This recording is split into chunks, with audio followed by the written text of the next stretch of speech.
Good morning students. Class third chapter 2 Hindi second.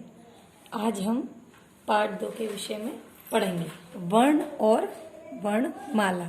वर्ण सबसे पहले हम जानेंगे कि हम वर्ण किसे कहते हैं। वर्ण होता है छोटी से छोटी इकाई को वर्ण कहते हैं। क्या कहते हैं? छोटी से छोटी इकाई जिसके टुकड़े नहीं किए जा सकते। मतलब वर्ण किसे कहते हैं पहले तो ये देखिए जैसे हमने लिखा वर्ण होता है स्वर रहित। स्वर रहित होता है। स्वर रहित का मतलब होता है कि उसमें कोई स्वर नहीं है। वर्णों की वह छोटी से छोटी इकाई जिसके ध्वनि की वह छोटी से छोटी इकाई जिसके टुकड़े नहीं किए जा सकते। देखिए जैसे यह क है, अब हमने इसके नीचे लगाया हलंत।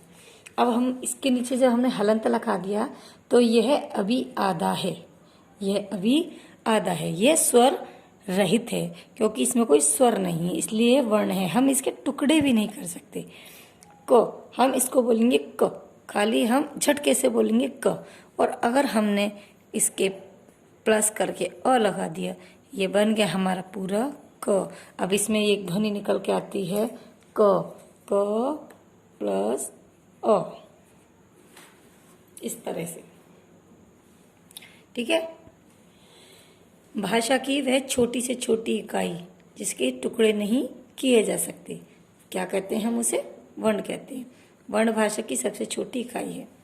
ठीक है। भाषा की वह छोटी इकाई जिसके हम टुकड़े नहीं कर सकते। जैसे अभी मैंने बताया था, जैसे बच्चों के मुंह से निकली ध्वनि ग र च ल। ये देखिए घ, इसके नीचे हलंत है तो अभी ये अक्षर आधा है, अभी ये वर्ण आधा। ये वर्ण ही कहलाता है। क्या कहलाएगा? ये वर्ण।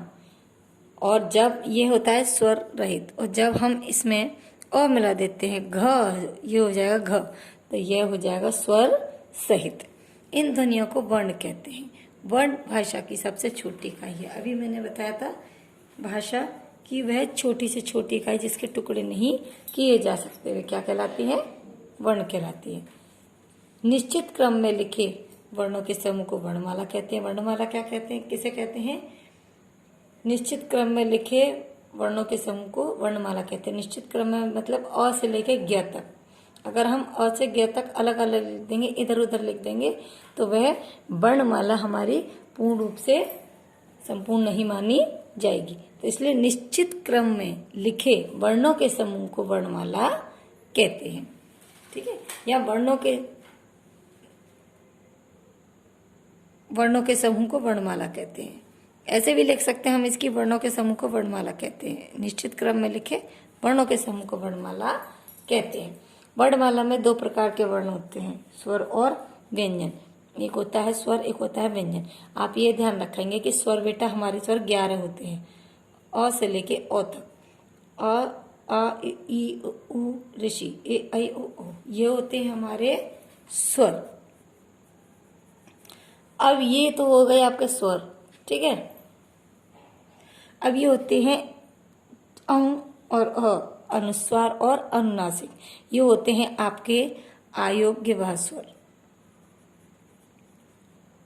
अयोग व स्वर। और ये होती है आपकी आगत ध्वनि, इनको कहते हैं हम आगत ध्वनि। आप इतना ही समझिए पहले कि वर्ण के दो प्रकार होते हैं, स्वर और व्यंजन। स्वर कितने होते हैं? 11। स्वर कितने होते हैं? 11 होते हैं। ये छोटी अंग और बड़ी अंग होती हैं आयुग व स्वर, जिन्हें अनुस्वार और अनुनासिक कहते हैं। ये होती है औगत ध्वनि, ये होती है आगत ध्वनि। जैसे ये अंग्रेजी भाषा के ओ शब्द से ली गई है। अंग्रेजी भाषा के ओ से ली गई है ये औगत ध्वनि। ठीक है। चलिए स्टार्ट करते हैं आगे। अ से ओ तक 11 स्वर होते हैं। अ से ओ तक 11 स्वर होते हैं। स्वरों के अलावा भी मैंने बताया था अंग और अ और ओ का भी प्रयोग किया जाता है। छोटी अंग और ओ से कुछ शब्द शुरू होते हैं, जैसे अंगूर, अंजीर, ऑफिस। ये जो है अभी मैंने आपको बताया था, यह भाषा अंग्रेजी भाषा से ली गई है। यह जो ध्वनि है ओ की अंग्रेजी भाषा के ओ से ली गई है, उस स्पेलिंग से ली गई है।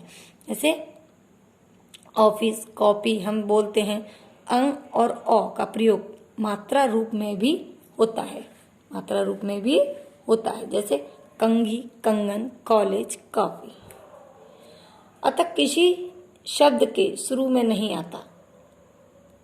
आपने देखा होगा विसर्ग हमेशा पीछे लगाते हैं। बड़ी अंग किसी शब्द के शुरू में नहीं आता।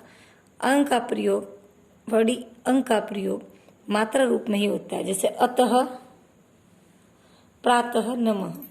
इसको बोलते हैं हम, इस मात्रा को बोलते हैं हम विसर्ग, इसे बोलते हैं विसर्ग। ये ध्यान रखें कि यह हमेशा शब्द के अंत में आता है, शब्द से पहले इसका प्रयोग नहीं किया जाता, शब्द के शुरू में नहीं आता, यह हमेशा लास्ट में आता है। स्वर और व्यंजन और स्वर की सहायता से बोला जाता है। व्यंजन को स्वर की सहायता से बोला जाता है। व्यंजन को बेटा स्वर की सहायता से बोला जाता है। क व्यंजन हो गया, इसमें स्वर आ रहा है, ठीक है। और ये जो नीचे हलंत होता है ये वर्ण होता है, आधा अधूरा होता है, ठीक है। और अ मिल जाता है तो पूरा एक ये क्या बन जाता है, पूरा एक ये व्यंजन बन जाता है। जो स्वर इसमें पूछे क, च, पीछे इसमें अ की ध्वनि आ रही है, तो व्यंजन को स्वर की सहायता से बोला जा सकता है। अस्वर जुड़ने पर व्यंजन इस रूप में लिखे जाते हैं, जैसे क, ख, ग, घ, पूरी एक वर्णमाला अस्वर के जुड़ने से बनाई जाती है। क से लेकर म तक ये अनुनासिक नाक के द्वारा बोले जाते हैं स्वर, जो नाक के द्वारा बोले जाते हैं। ये पूरे 33 वर्णमाला है, पूरे 33 व्यंजन है, ये 33 हो गए, ठीक है। क से ह तक 33 व्यंजन होते हैं। इनके अलावा ज, फ, ड और ढ का प्रयोग भी किया जाता है। ये हमारे हिंदी वर्णमाला में न होकर इनको अलग से स्थान दिया जाता है। ये देखिए, ज, फ, ड और ढ, ड और ढ, ज और फ, इनका हमें हिंदी वर्णमाला में अलग से स्थान दिया है। ये देखिए नुक्ता लगा हुआ है इनके पीछे, ज और फ, ये सबसे अधिक प्रयोग किए जाते हैं। नुक्ता जिनके नीचे लगा होता है, जैसे ज है, ये ज हम नुक्ता लगा देंगे, हो जाएगा ज, फ ये हो जाएगा फ, फ को फ। तो ये हिंदी में सबसे अधिक नुक्ते के रूप में प्रयोग किए जाते हैं। सबसे ज्यादा ज और फ का ही प्रयोग ज्यादातर किया जाता है। ड और ढ इनको भी वर्णमाला में अलग से स्थान दिया गया है। जैसे देखिए, ज, ज और फ का प्रयोग उर्दू तथा अंग्रेजी भाषा के कुछ शब्दों में किया जाता है। उदाहरण, जमीन, फालतू, कॉफी, मजाक, साफ। ड और ढ वर्णों से कोई शब्द शुरू नहीं होता, यह आपने देखा होगा। ड, ड़ और ढ, ड़ और ढ, इन शब्दों, इन वर्णों से शब्द स्टार्ट नहीं होते, शुरू नहीं होते। ये वर्ण हमेशा शब्द के बीच या अंत में आते हैं। ये जैसे सड़क, कढ़ाई, पहाड़, बढ़ना, पढ़ना, हमेशा याद रखेंगे जिनके नीचे बिंदी होती है। इनके नीचे ड, ढ, एक होता है ढ और ढ, डलिया, ढक्कन, डलिया। तो इस तरह से ड और ढ वर्णों से कोई शब्द शुरू नहीं होता। ध्यान रखेंगे जिनके नीचे बिंदी है, ड के नीचे, ड़ के नीचे और ड़ के नीचे, ठीक है। ये हमेशा शब्द के शुरू में नहीं आते, हमेशा शब्द के बीच में या अंत में आते हैं। जिनके नीचे बिंदी होती है वही केवल, ये ध्यान रखेंगे। श, त्र, ज्ञ और श्र संयुक्त व्यंजन है। ये दो व्यंजनों के मेल से बनते हैं। आज बेटा हमने आपको यहाँ आपको व्यंजन तक टॉपिक पूरा करा दिया है। कल हम आपको कराएंगे संयुक्त व्यंजन से, आपको शुरू कराएंगे। आपको यहाँ तक पढ़ना है, ठीक है। यहाँ तक पढ़ना है। व्यंजन कितने होते हैं? 33 होते हैं, क से ह तक।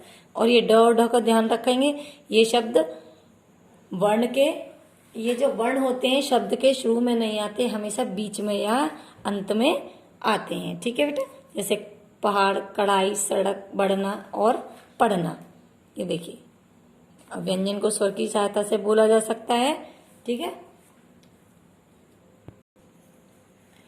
वर्ण बताया था मैंने, छोटी से छोटी इकाई, भाषा की छोटी से छोटी इकाई वर्ण कहलाती है। वर्ण क्या होते हैं? जिनके नीचे हलंत लगे हुए होते हैं, जिनके नीचे हलंत लगे हुए होते हैं, जैसे घ, र, च। तो इनके आगे स्वरों का प्रयोग नहीं किया जाता, और स्वर लगते ही ये किस में बदल जाते हैं? व्यंजन में बदल जाते हैं, ठीक है। वर्णों के समूह को वर्णमाला कहते हैं। और ये आपको याद रखना है, स्वर कितने होते हैं? कितने होते हैं स्वर? मैंने आपको बताया था स्वर होते हैं 11। 11 आपके स्वर होते हैं। छोटी अंग और बड़ी अंग को कहते हैं आयुग व स्वर, और अ को कहते हैं अवगत ध्वनि। ये आपको याद रखना होगा। ठीक है बेटा, ये मैंने आज यहाँ तक आपको करा दिया है। अगर आपको और कोई प्रॉब्लम होती है वर्ण और वर्णमाला में तो आप मुझसे कॉल करके पूछ सकते हैं बेटा। वर्ण में कुछ नहीं है, वर्ण में केवल ये है कि हम कोई भी वर्ण लिख के हम उसके नीचे हलंत लगा देते हैं, स्वर रहित होता है, इसमें कोई स्वर वो नहीं, झटके से बोलते हैं क, और इसमें हम स्वर मिला देते हैं अ, तो ये बन जाएगा हमारा क एक व्यंजन के रूप में बन जाएगा। ठीक है बेटा, ठीक है। आपको और कोई प्रॉब्लम होती है तो आप मुझसे कॉल करके पूछ सकते हो। ओके बेटा, थैंक यू।